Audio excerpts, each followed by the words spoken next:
Hello friends and welcome to SSC guidance. आज का हमारा टॉपिक रीजनिंग का है। आज ये रीजनिंग का दूसरा प्रैक्टिस सेट है। इससे पहले हमने जो पहला प्रैक्टिस सेट लिया था उसमें हमने 1 to 25 यानी कि 25 क्वेश्चन कवर किए थे। क्योंकि हमारे पास ये जो प्रैक्टिस सेट है 50 क्वेश्चन का है और ये जो प्रैक्टिस सेट है ये टोटली एसएससी के पैटर्न पर बेस्ड है। यानी कि अगर आप एसएससी सीजीएल या 10+2 की तैयारी कर रहे हैं तो उसके लिए बहुत ही बेनिफिशियल है।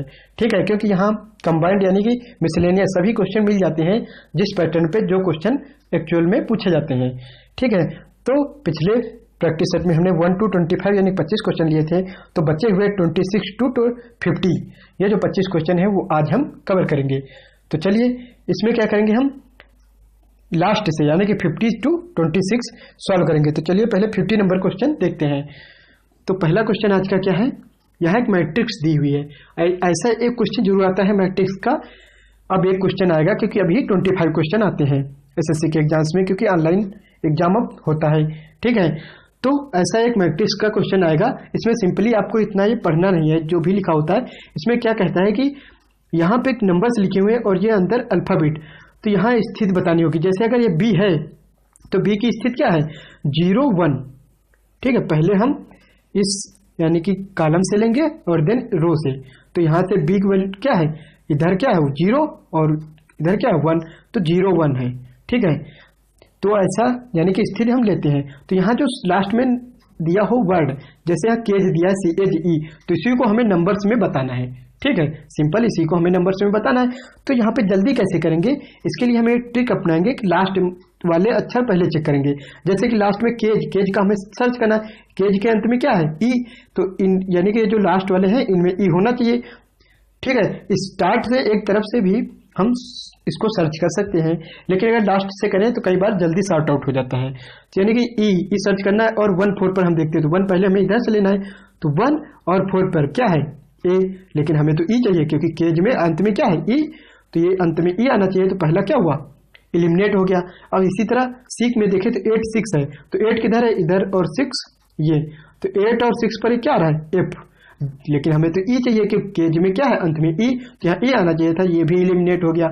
अब नेक्स्ट में देखिए बी पार्ट में, तो ये क्या है 4 0, तो 4 कहाँ है ये और 0 ये, तो इसमें ई आ रहा है, यानी कि ये आंसर हो सकता है। तो अभी इसको रखा रहने देंगे और इसको डी पार्ट को चेक करें तो लास्ट में क्या है 9 5, तो 9 5 पे कौन सा आ रहा है एच, 9 इधर से 5 इधर से, इसमें एच आ रहा है, तो ये भी एलिमिनेट हो जाएगा। तो आंसर क्या आ जाएगा बी पार्ट, यही हो जाएगा हमारा आंसर। तो जस्ट ऐसी मैट्रिक्स आएगी जिसमें हमें एक वर्ड दिया होगा, अगर 2 आ जाते तो फिर हम नेक्स्ट चेक करते हैं। ठीक है, और नेक्स्ट चेक करते हैं, तो जल्दी से अगर लास्ट से चेक करते हैं तो क्या होता है कि ज्यादातर हमें एक ही बार में मिल जाता है। तो ऐसे क्वेश्चन में सिंपल रहता है, बस एक वर्ड दिया होगा उसके नंबर्स में हमें मैट्रिक्स से निकाल के रखना होगा। तो अगर लास्ट से हम चेक करें यानी कि इस ट्रिक को अपनाएं तो कई बार होता क्या है कि जल्दी आंसर आ जाता है। तो ठीक है, चलिए नेक्स्ट क्वेश्चन देखते हैं। 49 में भी मैट्रिक्स दी हुई है। इस मैट्रिक्स में हमें क्या फाइंड करना है, गॉड, GOD का नंबर्स में फाइंड करना है, यानी कि इस मैट्रिक्स से निकालना है।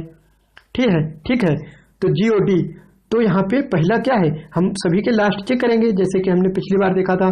तो लास्ट चेक करें तो लास्ट में क्या आना चाहिए डी, क्योंकि GOD है तो लास्ट में पहले में क्या 6 5, तो 6 5 में हम चेक करें तो क्या आ रहा है ओ आ रहा है, लेकिन हमें डी चाहिए तो क्या हो जाएगा एलिमिनेट हो जाएगा, यानी कि ये हमारा आंसर नहीं होगा। सेकंड में चेक करें तो 1 2 है, तो 1 हम इधर से लेंगे और 2 इधर से, क्या आ रहा है 1 2 पे क्या आ रहा है सी, लेकिन हमें तो डी लाना है कि GOD लास्ट में डी है, तो ये भी एलिमिनेट हो जाएगा। अब सी में देखें तो अंत में क्या है 4 0, तो हमारे पास 4 और 0 ये, तो इसमें डी आ रहा है, ये आंसर हो सकता है अभी। तो अब लास्ट को चेक कर लेंगे डी पार्ट को, इसमें 7 5 है, तो 7 और 5 पे क्या आ रहा है एल, तो यानी कि ये भी एलिमिनेट हो जाएगा। तो आंसर हमारा क्या आ जाएगा सी। तो कई बार देख सकते हैं आप कि एक ही बार में हमारा आंसर आ जाता है। ठीक है, तो लास्ट से चेक करना है कि ये ट्रिक हो सकती है हमारे लिए जल्दी सॉल्व करने के ऐसे क्वेश्चन। तो सिंपल होते हैं मैट्रिक्स के क्वेश्चन, बस यहाँ पे एक वर्ड दिया हुआ होगा और नीचे दी गई मैट्रिक्स से नंबर निकालने होंगे कि कौन से पार्ट के नंबर्स हैं जो मैच करें। ठीक है, तो जैसे जी के लिए यहाँ 3 0 होना चाहिए, चेक कर लेते हैं इसको हम, तो 3 0 जी आ जाएगा, और 6 5 पे क्या आ जाएगा 6 5 ओ, तो GO और डी चेक ही कर चुके। तो यानी कि जो हमारे पास अल्फाबेट दिए हुए हैं उनके नंबर्स हमें यानी कि उनके पार्टिकुलर नंबर जिस नंबर पे वो आ रहे हैं चेक करके देना है। ठीक है, तो ये हमारा सी पार्ट इसमें निकला है। तो चलिए अब नेक्स्ट क्वेश्चन देखते हैं 48 नंबर। इसमें मिरर इमेज बताना है कि ये प्रश्नाकृत दी हुई है और ये मिरर है और इसकी इमेज, तो मिरर अगर इधर को बनाए तो इधर को इमेज बनेगी, तो वो इमेज कैसी बनेगी, तो इसको हमें ये इमेज बतानी होगी कि ये जो इमेज है वो मिरर इमेज में कैसे दिखेगी। यानी कि अगर ऐसी आकृति बनी है और इस साइड में इस साइड में मिरर रख दिया जाए तो उस मिरर में ये जो आकृति है ये कैसी दिखेगी, ये हमें तो यहाँ पे इन 4 ऑप्शंस में से कौन सा सही होगा ये हमें बताना है। तो देखिए ऊपर तो एक बिंदु है तो वो तो वही रहेगा क्योंकि ऊपर का चेंज नहीं होगा, तो ऊपर सब में एक है, लेकिन इसकी स्थिति अगर ऐसे है तो मिरर इमेज में क्या होगा, ऐसे हो जाना चाहिए लगभग, तो ये नहीं होगा, ये नहीं होगा, तो बचे कौन, बी और सी। ठीक है, इनमें से अब क्या होगा कि ये इधर है तो सामने है तो सामने ही आएगा और ये पलट जाएगा उधर की ओर, तो ये हो जाना चाहिए। ठीक है, और त्रिभुज की स्थिति कहाँ की ओर है, नीचे की ओर है, तो नीचे की ओर होना चाहिए, यानी कि ऑप्शन हमारा सी होना चाहिए सही, क्योंकि यहाँ पे ट्रायंगल की शेप इस तरह है, तो ट्रायंगल की शेप इसी तरह आएगी। जब ट्रायंगल की शेप कब चेंज होगी, जब ऊपर या नीचे लगा हुआ मिरर इमेज, साइड में लगे होने से उसकी स्थिति नहीं, तो नीचे की ओर है, ये सही होगा, तो यहाँ सी पार्ट सही हो जाएगा। ठीक है, तो अब नेक्स्ट क्वेश्चन देखते हैं। 47 नंबर क्वेश्चन है, इसमें भी मिरर इमेज बतानी है हमें, ये आकृति है और ये मिरर है। ठीक है, तो यहाँ तो ये क्या होगा, जस्ट पलट जाएगा इधर की ओर, तो ये अगर ऊपर की ओर है तो इधर ऊपर की ओर आना चाहिए, तो किसमें है, और ये इधर नीचे की ओर आना चाहिए, ऊपर नीचे, इसमें भी है, इसमें ये तो एलिमिनेट हो जाएगा क्योंकि इसमें तो सेम ही दे दिया है, और इसमें नीचे की ओर आना चाहिए क्योंकि नीचे के फर्स्ट पार्ट में ये भी एलिमिनेट हो जाएगा, इसमें तो दोनों ही एक ही तरफ दे दिए, तो यहाँ कौन सा ऑप्शन सही हो जाएगा, फर्स्ट ऑप्शन। तो सिंपल है, साइड में मिरर है तो साइड की ओर पलट जाएगा जस्ट, तो इसको बस उल्टा बता देना है। ठीक है, तो ऐसे मिरर इमेज के क्वेश्चन आते हैं। तो चलिए अब नेक्स्ट क्वेश्चन देखते हैं। नेक्स्ट क्वेश्चन हमारा 46 है। इसमें क्या किया गया है, आकृतियों को कट करके रखा गया है। ठीक है, कागज को मोड़ने वाला एक क्वेश्चन है, मोड़ने के बाद इसमें कोई आकृति बनाई गई है और पूछ रहा है कि अगर वापस से खोला जाए तो कौन सी आकृति निम्न में से बनेगी, यानी कि इन 4 ऑप्शंस में से कौन सी बनेगी। तो यहाँ सिंपल है, ऐसे क्वेश्चन बहुत ही सिंपल होते हैं, बस समझना है। यहाँ देखो, पहले हाफ में पलटा गया, फिर उसको 1/4 में और फिर उसको आधा कर दिया गया।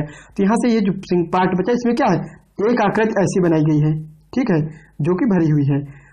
तो अगर 1/4 में, यानी कि इस पार्ट में 1 है तो इस 1/4 पार्ट में कितनी बनेंगी, एक इधर 2 बनेंगी, और आधे पार्ट में 4 बनेंगी और पूरे पार्ट में 8। तो ऐसी ही यानी त्रिभुजाकार कुछ आकृतियां 8 बननी चाहिए। तो हम देख लेते हैं किसमें है, तो इसमें तो एक त्रिभुज बना दिया जो कि बनना मुश्किल है, ये तो बनेगा ही नहीं, ये भी हट जाएगा और ये भी हट जाएगा। इसमें देखो 4 ही बना है वैसी आकृतियां, जबकि हमने क्या निकाली कि 8 बनेंगी, तो 8 किसमें बन रही, इसमें अगर गिन ले तो 8 बनेंगी। ठीक है, तो ये हमारा आंसर हो जाएगा, 1 2 3 4 5 6 7 8। ठीक है, सेम आकृतियां बनेंगी, तो इसे हम काउंट करके भी आंसर निकाल सकते हैं। यहाँ पर हमारा सी पार्ट सही हो जाएगा, यानी कि इस कागज को मोड़ने के बाद जब वापस से खोलेंगे तो ये आकृति हमारी बनेगी। ठीक है, अब चलिए नेक्स्ट क्वेश्चन देखते हैं। 45 नंबर हमारे पास दिया हुआ है, इसमें भी कागज को मोड़ा गया है और लास्ट में ये बना है। तो जैसे इसमें क्या करेंगे, जैसे मोड़ा गया हम वापस से वैसे ही पलटते हुए इमेजिन करते हुए चेक कर लेंगे और गिन लेंगे। तो ठीक है, यहाँ 1/4 पार्ट में हम देख लेते हैं कितना है, तो पूरे पार्ट में उसी का 4 गुना कर देंगे। तो 1/4 पार्ट जब बचा था, यानी पहले हाफ किया गया, फिर हाफ को हाफ किया गया, 1/4। इस पार्ट में कितनी आकृति बनेंगी, इस पार्ट को जब थोड़ा सा पलटा गया, ये पार्ट आया तो इस पर एक एक बनाया गया है।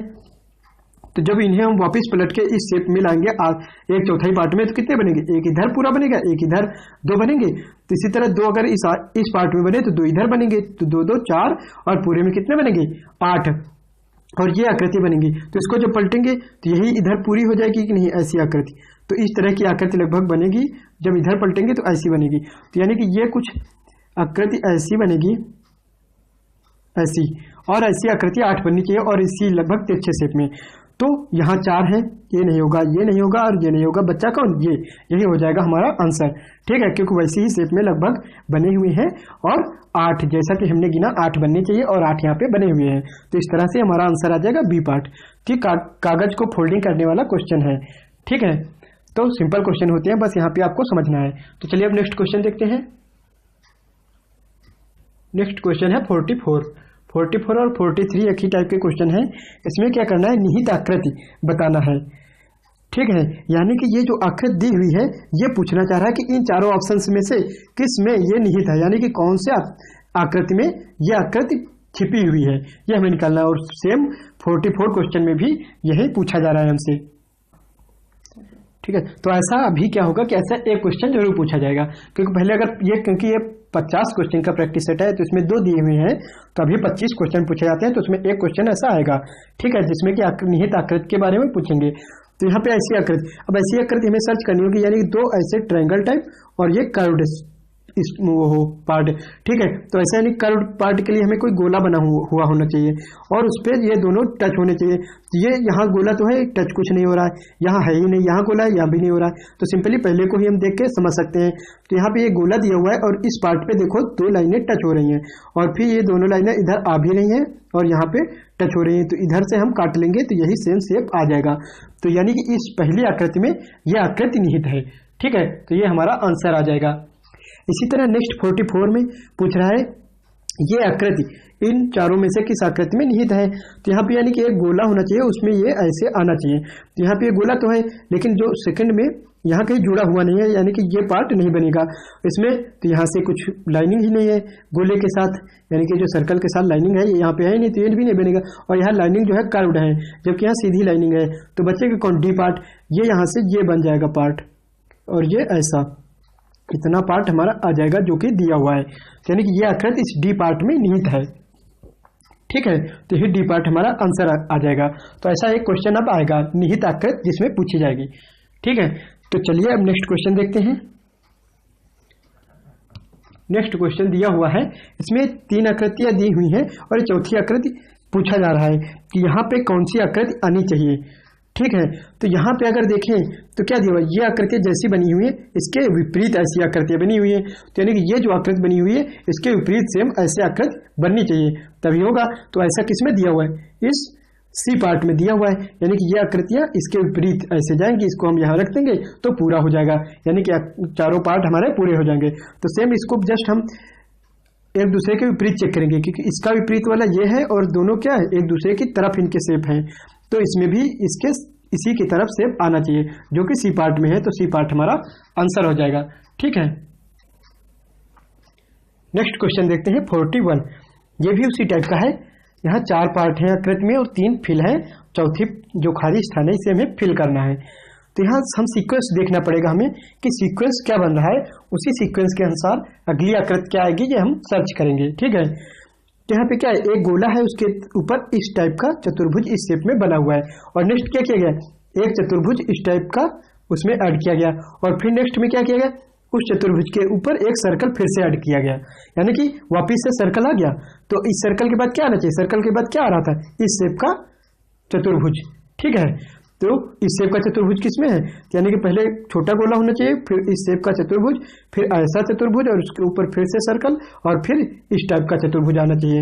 ये किसमें दिया हुआ है, इस टाइप का चतुर्भुज तो केवल ए पार्ट में ही दिया हुआ है, तो यही हमारा आंसर हो जाएगा, ठीक है। तो जस्ट यहाँ हमें समझना है कि सीक्वेंस क्या चल रहा है, यानी कि किस आकृति के बाद कौन सी आकृति आ रही है, ये हम सर्च कर लेंगे तो हमें आंसर आ जाएगा, ठीक है। तो यहाँ हमारा आंसर ए पार्ट हो जाएगा। तो चलिए अब नेक्स्ट क्वेश्चन देखते हैं। नेक्स्ट क्वेश्चन है हमारा 39 और 40। ये जो क्वेश्चन है कथन निष्कर्ष से संबंधित है।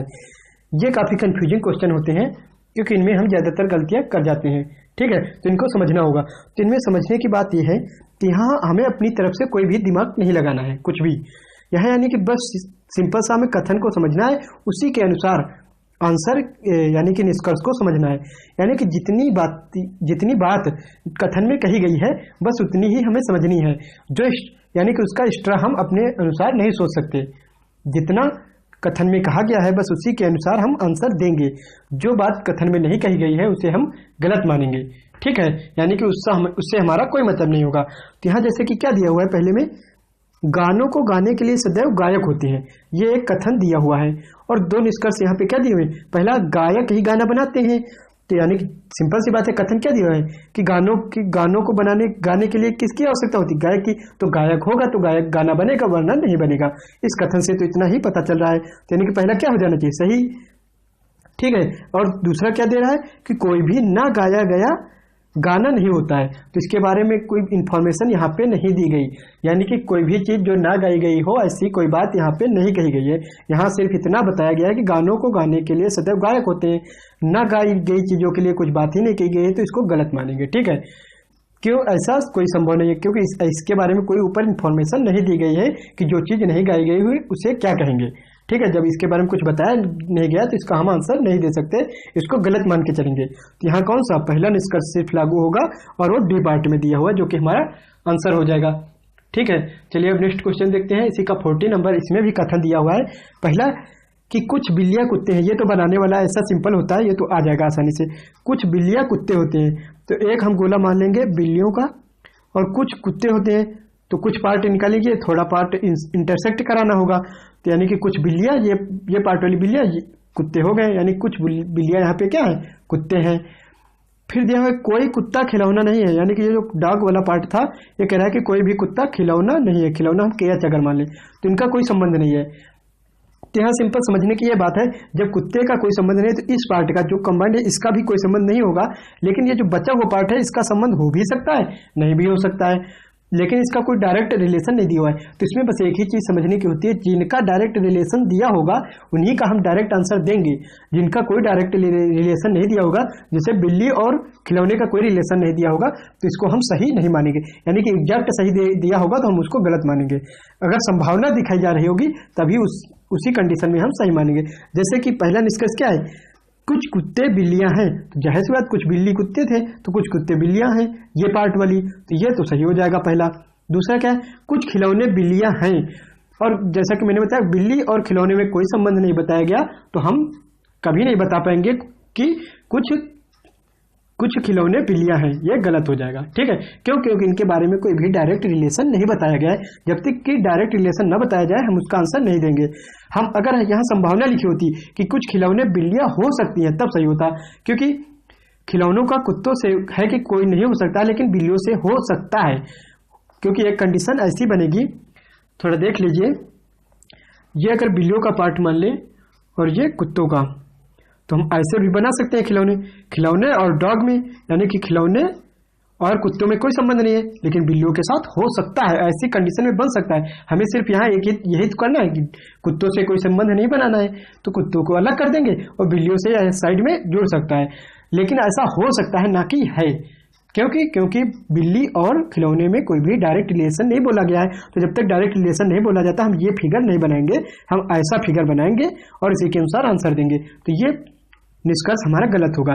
थर्ड निष्कर्ष क्या है कि कुछ बिल्लियां खिलौने नहीं हैं, तो यहाँ क्या कह रहा है, कुछ बिल्लियां खिलौने नहीं हैं, तो हाँ ये सही हो जाएगा, क्योंकि इस पार्ट के जो बिल्लियां हैं, यानी कि जो बिल्लियां कुत्तों के साथ इंटरसेक्ट थी, यानी कि क्या कह रहा है, कुछ बिल्लियां कुत्ते हैं, तो ये जो बिल्लियां कुत्ते होंगी ये कभी खिलौने नहीं हो सकती। क्यों? क्योंकि कोई भी कुत्ता खिलौना नहीं है, तो यानी कि इस पार्ट में जो भी होगा ये कभी भी कुत्ते नहीं हो सकते, तो ये भी क्या हो जाएगा, सही हो जाएगा हमारा निष्कर्ष।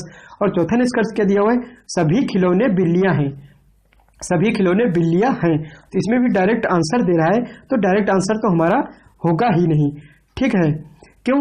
क्योंकि इसमें भी कोई रिलेशन दिया ही नहीं हुआ है, तो हम कैसे कह सकते हैं कि सभी खिलौने बिल्लियां हैं, तो ये भी क्या हो जाएगा, गलत, क्योंकि बिल्ली और खिलौनों में कोई डायरेक्ट रिलेशन नहीं है। तो यहाँ कौन सा ऑप्शन सही हो जाएगा, 1 और 3 सही है, तो 1 और 3 किसमें सही है, फर्स्ट पार्ट में, यानी कि ऑप्शन ए सही हो जाएगा। हमारे निष्कर्ष पहला और तीसरा निकलते हैं। ठीक है, तो ये हो जाएगा इसका आंसर। नेक्स्ट क्वेश्चन है यहाँ पर हमारे पास 37 और 38, इनको हम लगा लेते हैं। तो 37 को अगर पहले देखें तो 37 नंबर जो है डायरेक्शन यानी दिशा से संबंधित है। तो यहाँ हम क्वेश्चन को पढ़ते जाएंगे और दिशा बनाते जाएंगे। जैसा कि दिया है कि 10 किलोमीटर चलकर शंकर बाईं ओर घूमकर 6 किलोमीटर दूरी तय की, फिर दाईं ओर मुड़कर 40 किलोमीटर तय की, अंत में वह दक्षिण की ओर जा रहा है, तो शंकर किस दिशा की ओर यात्रा प्रारंभ कर रहा है। यानी कि अंत की दिशा दी हुई है, शुरुआत की नहीं दी हुई है, तो हम किसी भी डायरेक्शन में स्टार्ट कर सकते हैं। ठीक है, वहीं से जो अंत में आएगी उसी के सापेक्ष हम डायरेक्शन बना लेंगे। तो क्या कह रहा है, 10 किलोमीटर चलकर शंकर, तो 10 किलोमीटर हम इधर से सीधे चला देंगे, माना कि यहाँ से शंकर स्टार्ट कर रहा है, तो 10 किलोमीटर हम यहाँ चला देंगे।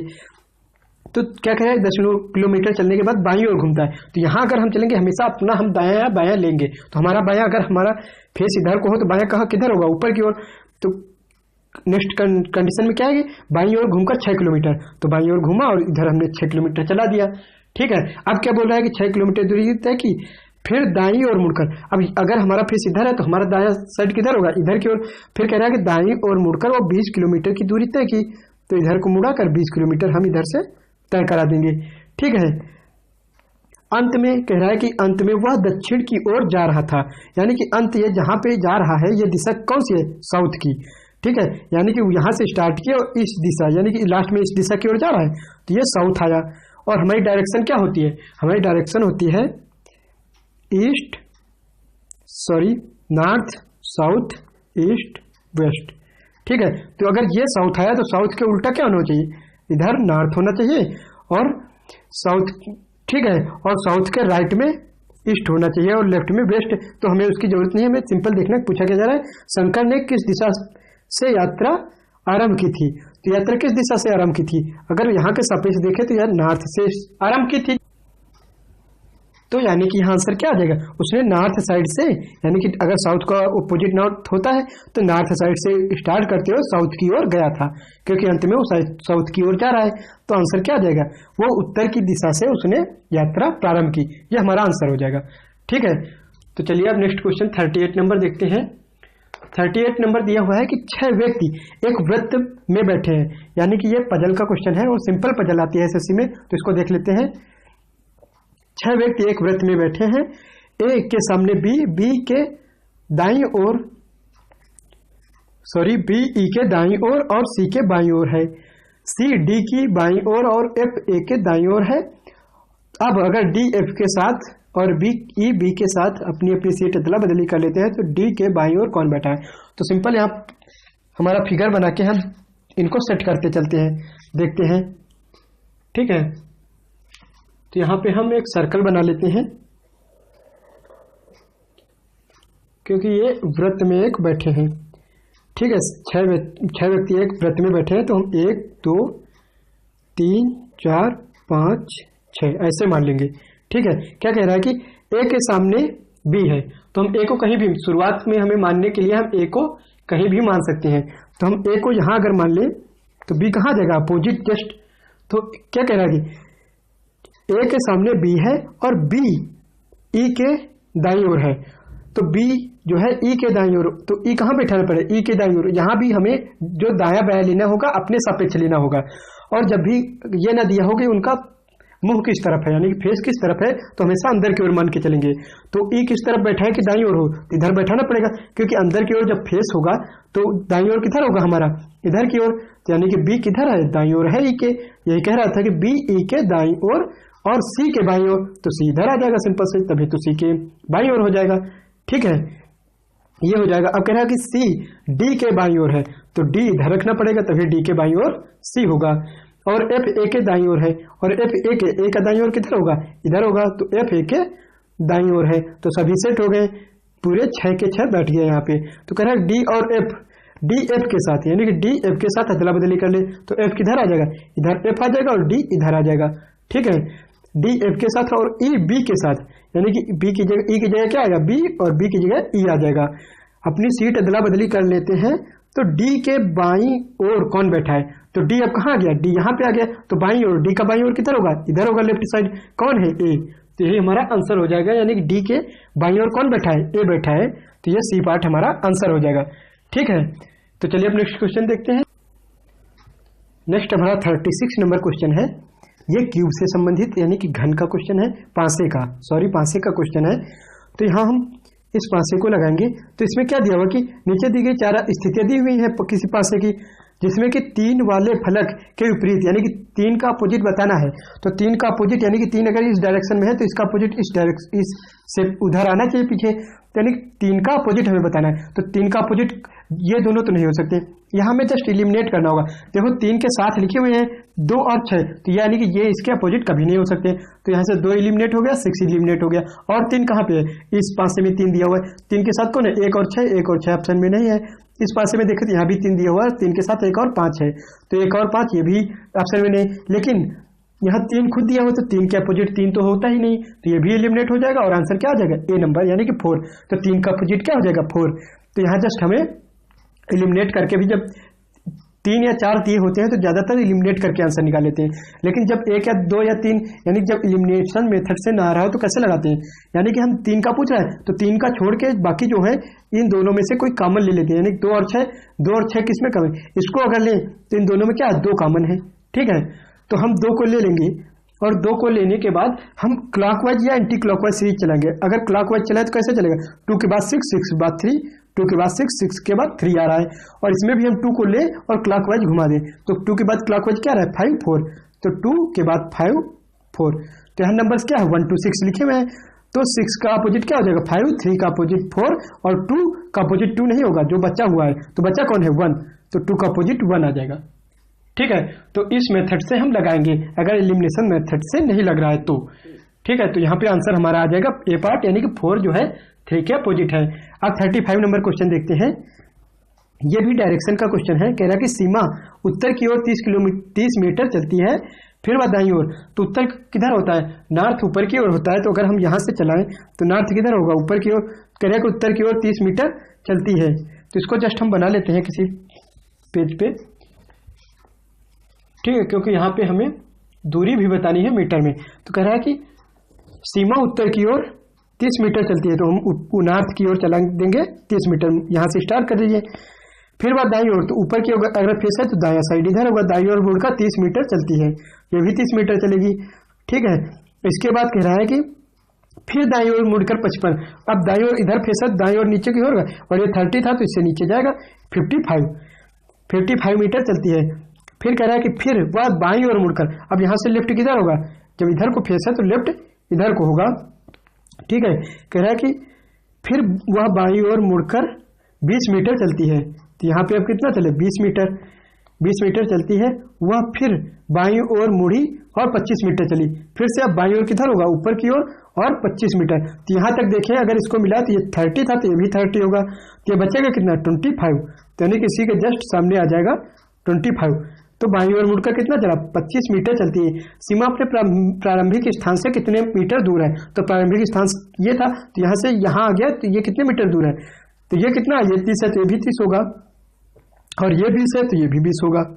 ठीक है, तो 30 और ये 20 कितना हो जाएगा 50, तो यानी कि वो अपने प्रारंभिक स्थान से 50 मीटर की दूरी पर है, बी ऑप्शन हमारा जो कि दिया हुआ है 50 मीटर, तो यही हमारा आंसर हो जाएगा।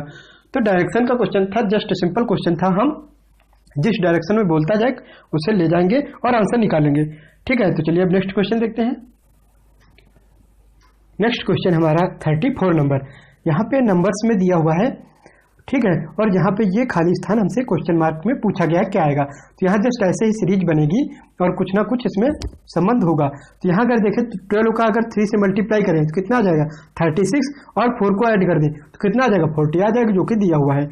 ठीक है, यानी कि पहले क्या किया जा रहा है, पहले मल्टीप्लाई देन ऐड, पहले क्या मल्टीप्लाई देन ऐड कर दे रहे हैं, तो ये आंसर आ रहा है। इसी तरह सेकंड में चेक करें तो 15 × 4 60 + 6 कितना आ जाएगा 66, यानी पहले मल्टीप्लाई देन ऐड कर रहे हैं, तो यही इसमें भी आ जाएगा। तो 16 × 5 कितना आ जाएगा 80 + 4 कितना हो जाएगा 84, तो ये डी ऑप्शन हमारा सही हो जाएगा। तो जस्ट यहाँ हमें रिलेशन सर्च करना होता है कि पहले की दो जो सीरीज है कॉलम है इनमें रिलेशन क्या बन रहा है, वही रिलेशन हम थर्ड प्लेस में लगा के क्वेश्चन मार्क की वैल्यू निकाल लेंगे। तो यहाँ 84 आ गया, ये हो जाएगा हमारा आंसर।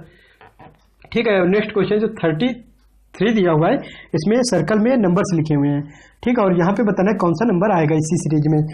तो यहाँ जस्ट देखो, पहले तो इसमें हम अगर मल्टीप्लाई यानी कि कुछ बन रहा होगा, जैसे कि 4 टाइम्स गया लेकिन इसके बाद इसका कोई यानी कि डिवाइड ही नहीं हो रहा 60 से 24 से 60, तो ऐसे तो बनेगा नहीं। दूसरा क्या बन सकता है, एक दूसरे के अपोजिट बन सकते हैं, जैसे 6 और 120 का बना है 20 टाइम्स है तो इसका 20 टाइम्स तो ये है नहीं।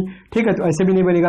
तो दूसरी चीज हम सर्च करेंगे, इसमें एक चीज आप हमेशा याद रखें, जब नंबर्स में आप क्यूब और स्क्वायर के आसपास की संख्या जरूर याद रखें, क्योंकि यहाँ पे अगर देखें 24 क्या है 25 के आसपास है, 25 क्या है 5 का स्क्वायर है, या फिर 27 के आसपास है, 27 क्या है 3 का क्यूब है। इसी तरह इसको देखें तो ये 64 के आसपास है, 64 क्या 8 का स्क्वायर या फिर 4 का क्यूब, और 120 ये।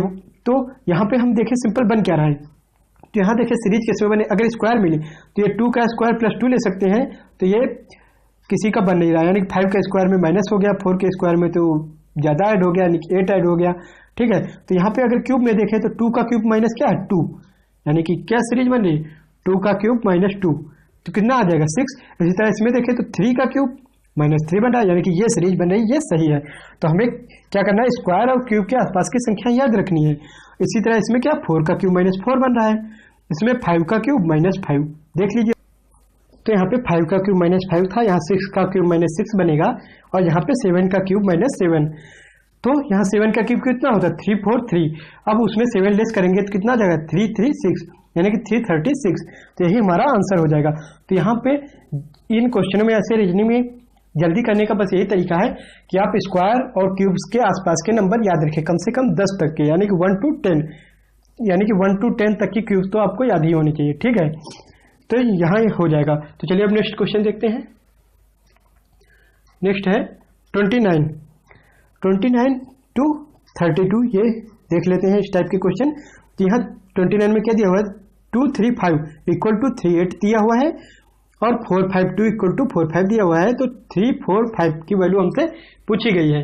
ठीक है, तो यहाँ यानी कि इसमें और इसमें जो रिलेशन होगा वही रिलेशन इसमें होना चाहिए, और थर्ड में वही रिलेशन लगा के सेम हम आंसर निकालेंगे। तो यहाँ पहले में रिलेशन क्या बना है, पहले में इन सबका स्क्वायर का ऐड।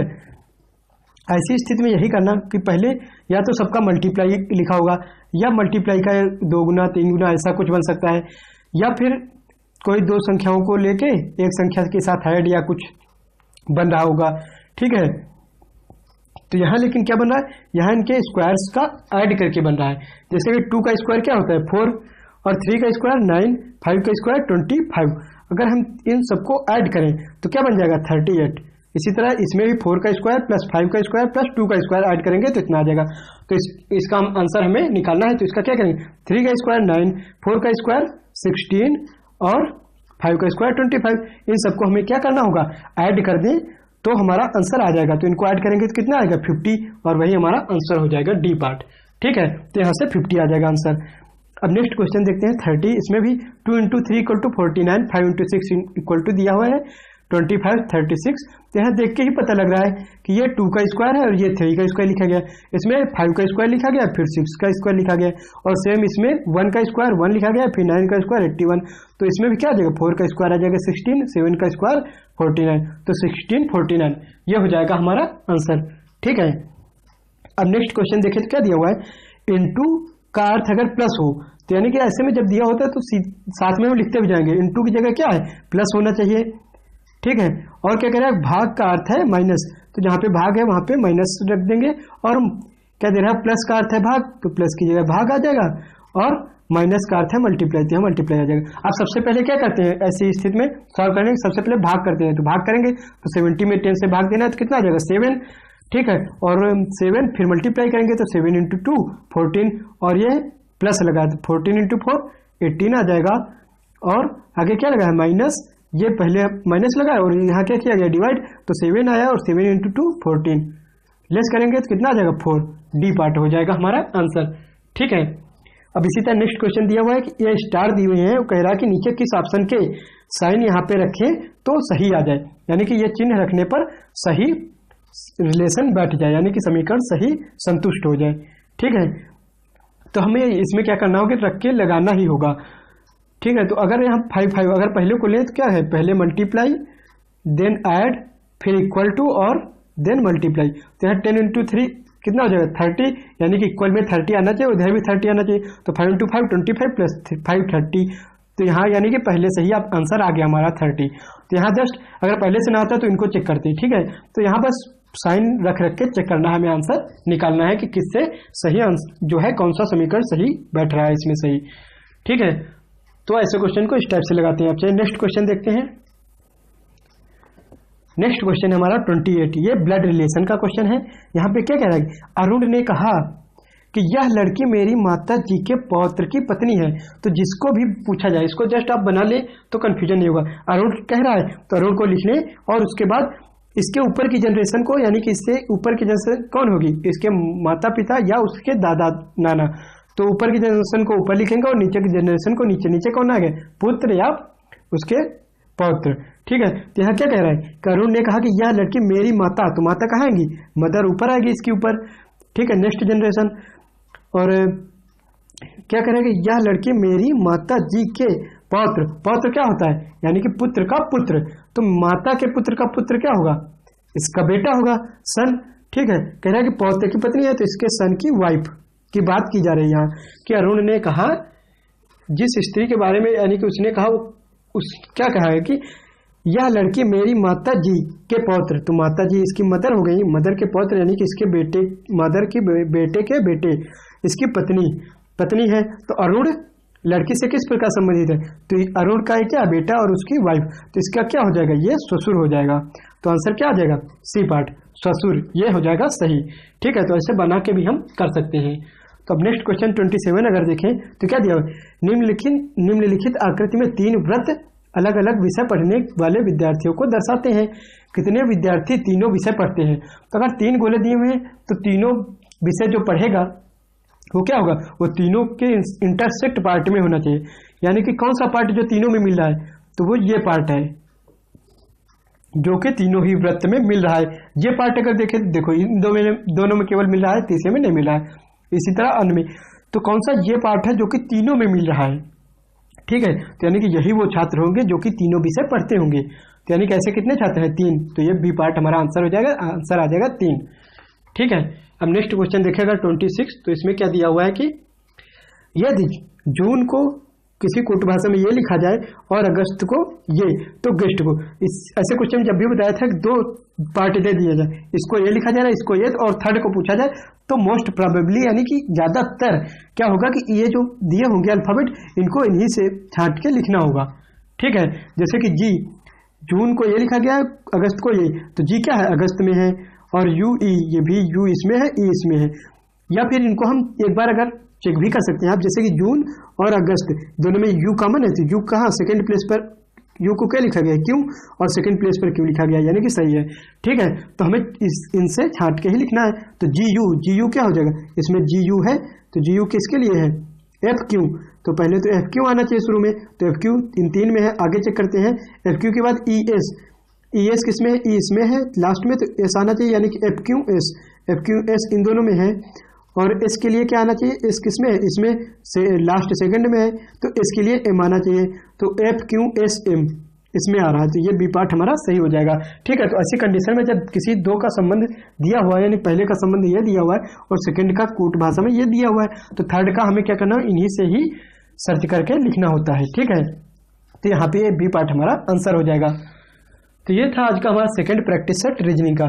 ठीक है, तो आज के बचे हुए 25 क्वेश्चन हमने लिए, तो यहाँ पे 50 क्वेश्चन का सेट था, तो यानी कि यहाँ हम ये देख सकते हैं जो भी क्वेश्चन 2 बार मिल रहा है, जिस टाइप के क्वेश्चन उनको जस्ट हाफ कर लें। जैसे कि ये लास्ट क्वेश्चन हमने देखा, और कल इसी तरह के क्वेश्चन क्या देखा था कि किसी कोट भाषा में दिल्ली को ये लिखा जाता है, कलकत्ता को ये लिखा जाता है, तो कालीकट को क्या लिखेंगे, और सेम उसी यानी कि सेम टाइप के 2 क्वेश्चन है। तो अभी 25 क्वेश्चन आने हैं, तो इसी सेम टाइप के क्या होगा, 1 क्वेश्चन आएगा। ठीक है, बाकी ये जो पूरा पैटर्न था, यानी कि जो पूरा प्रैक्टिस सेट था, एसएससी के ही सिलेबस का था, यानी कि एसएससी के ही पैटर्न पर आधारित था। ठीक है, तो चूंकि 50 क्वेश्चन का प्रैक्टिस सेट था, इसीलिए इसमें सभी क्वेश्चन दो बार या दोगुने टाइम्स आए, क्योंकि पहले जब 50 क्वेश्चन पूछा जाता था तो ऐसा ही पेपर आता था। अभी 25 आना है, तो जो क्वेश्चन 2 बार आए वो 1 बार आएगा।